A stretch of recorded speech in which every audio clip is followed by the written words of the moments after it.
गरीब परिवार की महिला को सालाना 1 लाख की मदद देंगे और किसान न्याय के तहत किसानों की कर्ज माफी और एमएस की कानून की गारंटी भी हम देंगे।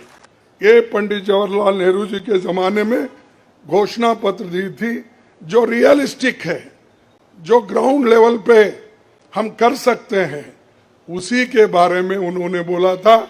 किसी को फंसाने के लिए नहीं, झूठ बोलने के लिए नहीं, हम जो भी कहते हैं वो करके दिखाते हैं।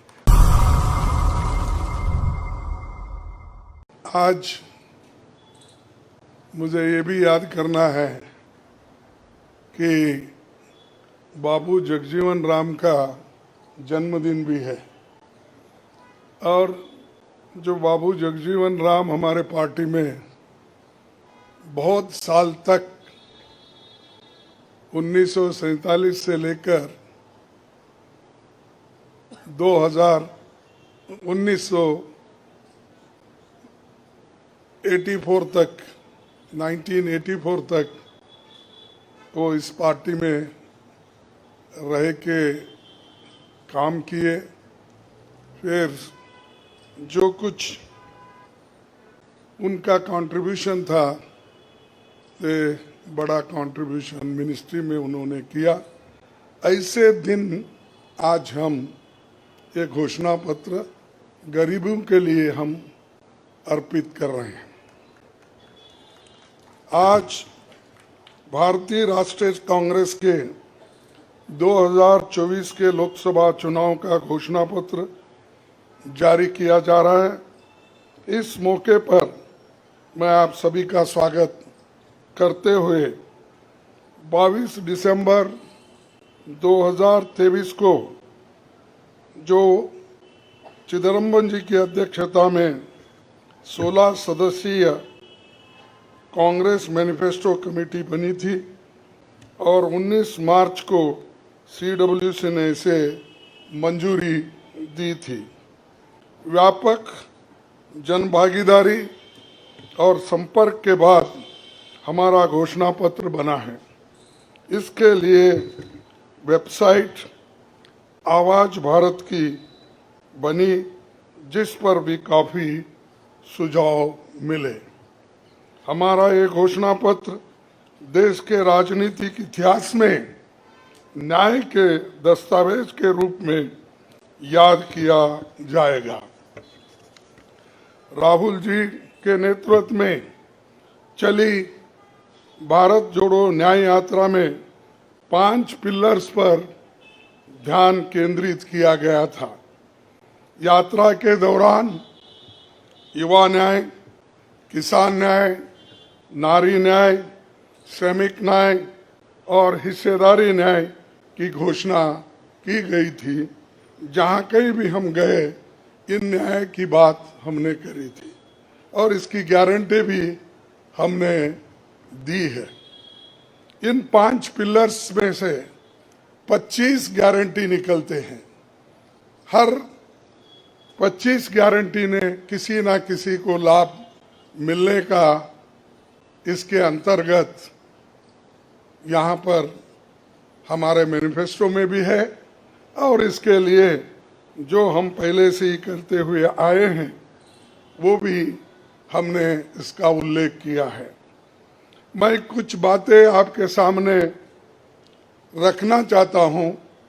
खासकर युवा न्याय के तहत हर शिक्षित युवा की पहली नौकरी अप्रेंटिसशिप के साथ पक्की हो जाए, ऐसी एक गारंटी हम दे रहे हैं और उसके लिए हम 1 लाख रुपए, उसके लिए हम एक अप्रेंटिसशिप कोर्स करने वालों को खर्च करेंगे और इससे ये फायदा होगा, किसी ना किसी जगह उसको पक्की नौकरी मिलेगी, क्योंकि ये स्किल डेवलपमेंट के तहत और बहुत से इंडस्ट्रीज में इनको काम मिलेगा।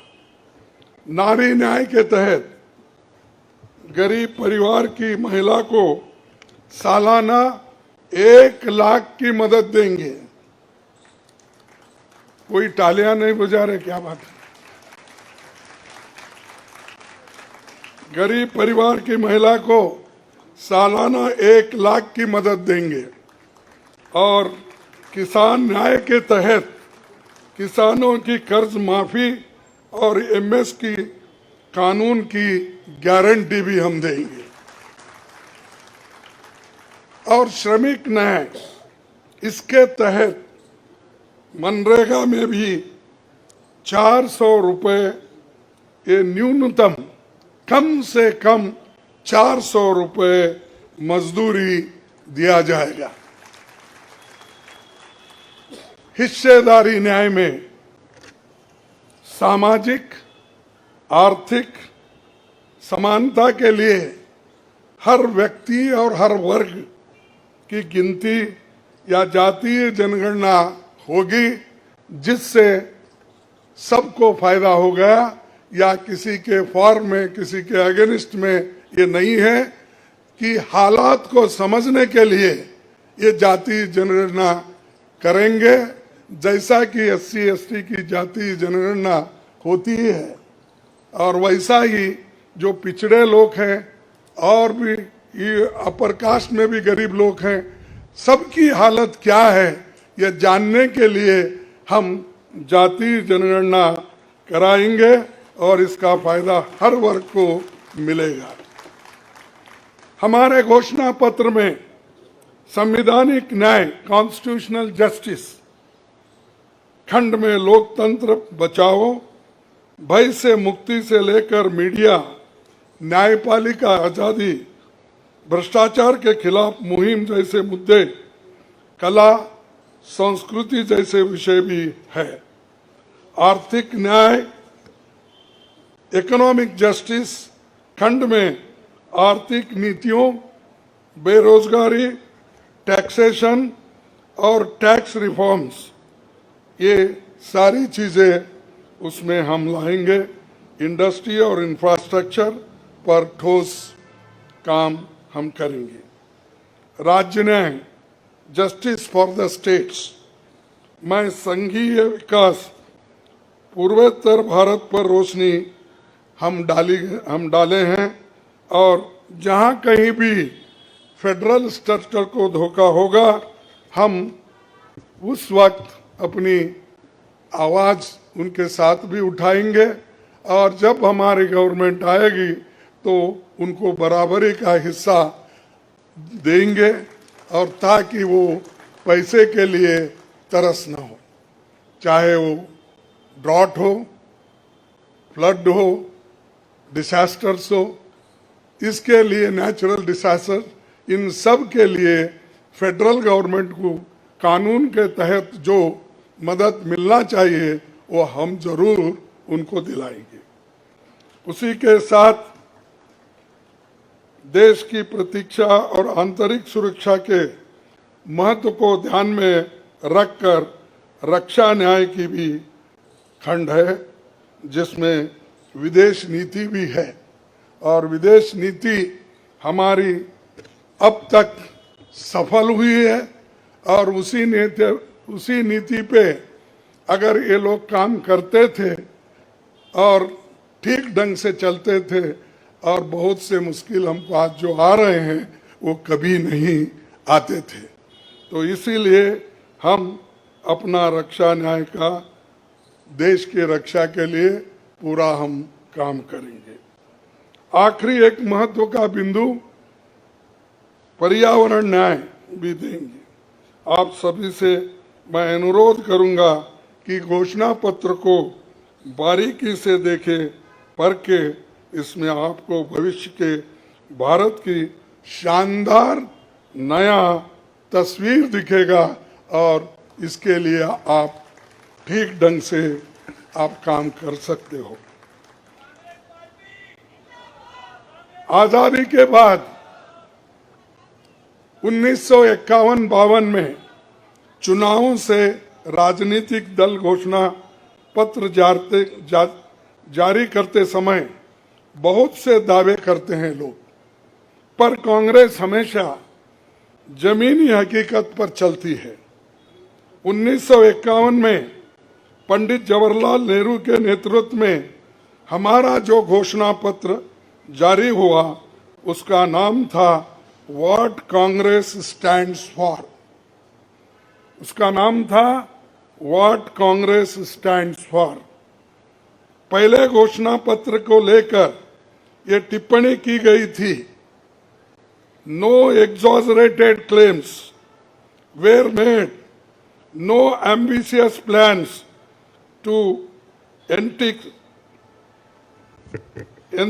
entice public or deceive the electorate had been placed before them. A realistic view of what was capable of achievement and implementation alone was presented. ये पंडित जवाहरलाल नेहरू जी के जमाने में घोषणा पत्र दी थी जो रियलिस्टिक है, जो ग्राउंड लेवल पे हम कर सकते हैं, उसी के बारे में उन्होंने बोला था। किसी को फंसाने के लिए नहीं, झूठ बोलने के लिए नहीं, हम जो भी कहते हैं वो करके दिखाते हैं, ये उनका कहना था। और वही आज भी हम कर रहे हैं, जो कर सकते हैं वही हम इसमें घोषणा पत्र में लिखे हैं। और बहुत से हमारे विद्वानों से भी हम बात किए हैं कि इसमें क्या कर सकते क्या नहीं कर सकते, उनके सलाह के मुताबिक ही आज हमने ये सारी चीजें आपके सामने रखे हैं। ये हमारा 139 ईयर्स साल का शानदार इतिहास है। ये देश के सामाजिक आर्थिक विकास की गति को बहुत तेज करेगा। किसानों, मजदूरों और महिलाओं, युवाओं, गरीबों, वंचित तबकों के विकास के जो बंद दरवाजे हम खोलेंगे, क्योंकि ये मोदी सरकार में ये सारे दरवाजे गरीबों के लिए, महिलाओं के लिए, युवाओं के लिए बंद है। हम जब सत्ता में आएंगे ये दरवाजे सब हम गरीबों के लिए खोल देंगे, उनका विकास करेंगे, ये हमारी प्रतिज्ञा है। डॉक्टर मोदी जी, डॉक्टर मनमोहन सिंह के नेतृत्व वाली हमारी यूपीए सरकार की बहुत आलोचना करते हैं, लेकिन उस 10 साल में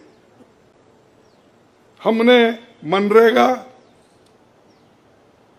राइट टू एजुकेशन, आरटीआई, खाद्य सुरक्षा, वनाधिकार, भूमि अधिग्रहण कानून और रेहड़ी पटरी वालों की अधिकार समेत कई कदम हमने उठाया है। और उसकी जो कर्ता धर्ता है श्रीमती सोनिया गांधी जी यहाँ पर मौजूद है।